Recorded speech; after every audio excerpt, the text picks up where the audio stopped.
Number 10 magnetic hill Ladakh. हमें मालूम है कि ढलान में एक वाहन फिसल जाता है, लेकिन क्या ये वास्तव में दूसरी तरफ बढ़ सकती है? लद्दाख में एक पहाड़ी है जिसे माना जाता है कि मैग्नेटिक। अगर आप अपनी कार पार्क करने के लिए जाते हैं और उस तट पर छोड़ देते हैं जो पहाड़ी पर चढ़ते हैं, ये 20 किलोमीटर प्रति घंटे की गति पर पहाड़ की तरफ बढ़ने वाली सड़क पर चढ़ जाएगा। लोकप्रिय रूप से ये हिमालय वंडर के नाम से जाना जाता है। वास्तव में कुछ जादुई कर्मों की तरह दिखाई देते हैं जो ऑप्टिकल इल्यूशन के कारण होता है। सड़क और पहाड़ को इस तरह से रखा गया है कि ये ऐसा प्रतीत होता है कि ये क्षेत्र एक ऊंचा इलाका है, लेकिन वास्तव में ये थोड़ा ढलान है। इसीलिए जब गाड़ी गियर से बाहर निकलते हैं तो ऐसा लगता है कि ये ऊपर चढ़ रहा है। जो कुछ भी हो, उसके आसपास की पहेली को डिनाई करने का कोई कारण नहीं है। Number 9 hanging pillar Lepakshi Andhra Pradesh. दक्षिणी आंध्र प्रदेश के अनंतपुर जिले में स्थित लेपाक्षी का हैंगिंग पिलर वास्तव में एक रहस्य है। विजयनगर की स्टाइल में 16वीं सदी के पत्थर से बनी ये मंदिर निर्मित है। आप वास्तव में कपड़े या कागज के मध्य भाग का एक टुकड़ा स्वैप कर सकते हैं जो जमीन और पिलर को अलग करती है। As a matter of fact, एक क्यूरियस ब्रिटिश इंजीनियर ने इसके सपोर्ट के रहस्य को समझने की कोशिश की, जिसके परिणाम स्वरूप इस प्रक्रिया में थोड़ा सा उखड़ गया। कुछ लोग मानते हैं कि पिलर पर पूरे परिसर खड़ा है। Number 8 living would bridge Cherrapunji Meghalaya. Cherrapunji Meghalaya के लिविंग ट्री ब्रिज का नाम यही है। रबर के पेड़ को जड़ कहा जाता है जो कि 3000 फीट तक जाते हैं। और यदि आप सोच रहे हैं कि पृथ्वी पर ये कैसे बने, तो उन्होंने इस तरह से घुमावदार जड़े ढलानों के साथ अपना रास्ता बना लिया। जैसे कि नदी के किनारे ऊंचे क्षेत्र में पेड़ों से चिपके रहते हैं, वे अपनी जड़ों को नदी के किनारे तक भेजते हैं। ये कहा जाता है कि मानव ने नदियों के बीच एक प्राकृतिक पुल के रूप में सहायता करने के लिए उन्हें ये आकार दिया गया है।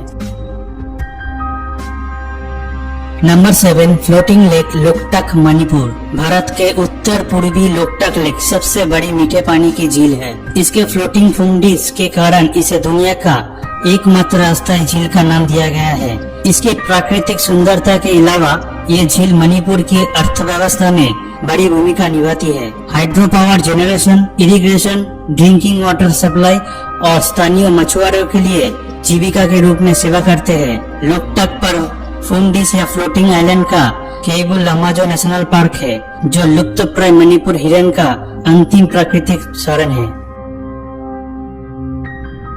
नंबर 6 ग्रेविटी डिफेंस पैलेस बड़ा इमामबाड़ा लखनऊ। ये स्थापत्य 18वीं सदी की है।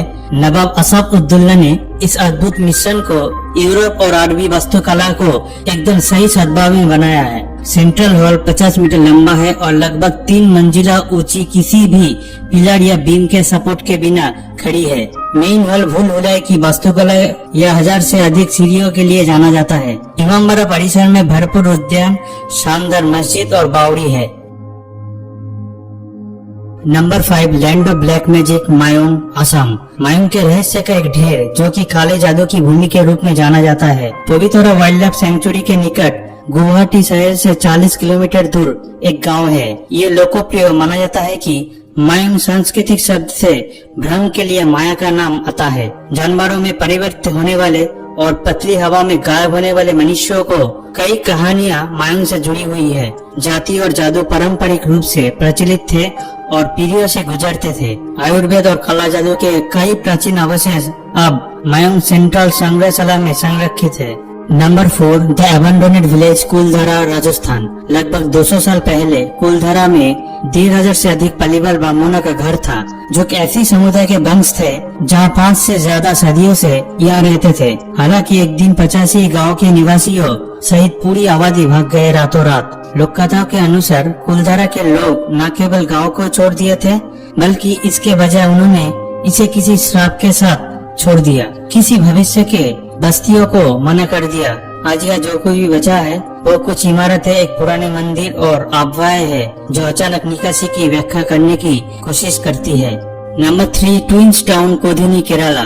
केरल में मल्लपुरम जिले में स्थित ये छोटा गांव लगभग 2000 परिवारों के लिए निवास है। ये असामान्य बात है कि इन परिवारों ने करीब 220 जुड़वा बच्चों का जन्म दिया है। एक आंकड़ों के मुताबिक ओधिनी में पैदा हुए जुड़वा बच्चों की औसत संख्या लगभग 6 गुना है। डॉक्टर कृष्ण सी विजू जो एक स्थानीय डॉक्टर है और इस जुड़वा के रहस्यों को समझने की कोशिश कर रहे हैं। ये मानते हैं कि गांव की भोजन की आदत एक कारण हो सकता है।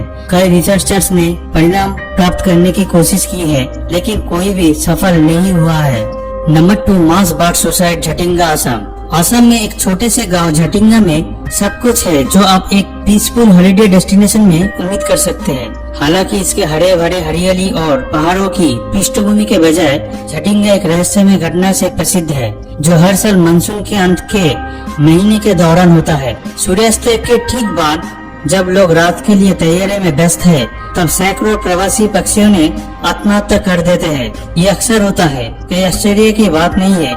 स्थानीय लोग एक डरावना सिद्धांत बताते हैं कि इस घटना के लिए आकाश में बुरी आत्माएं जिम्मेदार है। स्वाभाविक रूप से पक्षी विज्ञानी स्पष्टीकरण से संतुष्ट नहीं है और अपने संग एक वैज्ञानिक सिद्धांत के साथ आए हैं। वे कहते हैं कि घने मानसून कोहरे के समय जब इन घबराए हुए पक्षियों गांव की रोशनी के लिए अपना रास्ता बनाने की कोशिश करते हैं, तो वे पेड़ों और इमारतों को मारते हैं। इसके परिणाम स्वरूप मौत या गंभीर चोटें होती है। हालांकि ये समझने में कोई भी नहीं है कि ये पक्षी रात में क्यों उड़ते हैं और हर साल उसी स्थान पर क्यों फंस जाते हैं। Number 1, the skeleton lake, Roopkund, Uttarakhand. हर साल रूपकुंड में बर्फ पिघलता है। 16,500 फीट की ऊंचाई पर स्थित एक ग्लेशियर लेक है, जहां मानव कंकाल के सैकड़ों फ्लोटिंग देखा जाता है। एक फॉरेस्ट रेंजर द्वारा 1942 में फिर से खोजा गया। तब से रूपकुंड झील के कंकाल रहस्यमय से ढका हुआ है। फोरेंसिक और रेडियो कार्बन परीक्षणों का मानना है कि लाश लगभग 1200 साल पुरानी है। कोई भी ये नहीं जानता कि ये लोग कौन थे, हिमालय के ऐसे क्षेत्र में क्या कर रहे थे। लोक कथाओं के अनुसार कंकाल का अवशेष कनौज के राजा जस धवल की गर्भवती पत्नी और सैकड़ों नौकर है, जो एक तीर्थ यात्रा पर नंदा देवी मंदिर की तरफ जा रहे थे। हालांकि इससे पहले कि वे अपने गंतव्य तक पहुंच सके, लेकिन एक भयानक बर्फीले तूफान में फंस गए। छुपने के लिए किसी भी स्थान को खोजने में असमर्थ रहे और पूरे लोग झील के पास मारे गए। दोस्तों, उम्मीद करते हैं यह वीडियो आपको पसंद आई हो। इस चैनल को सब्सक्राइब करें और इस वीडियो को एक लाइक करें। धन्यवाद दोस्तों।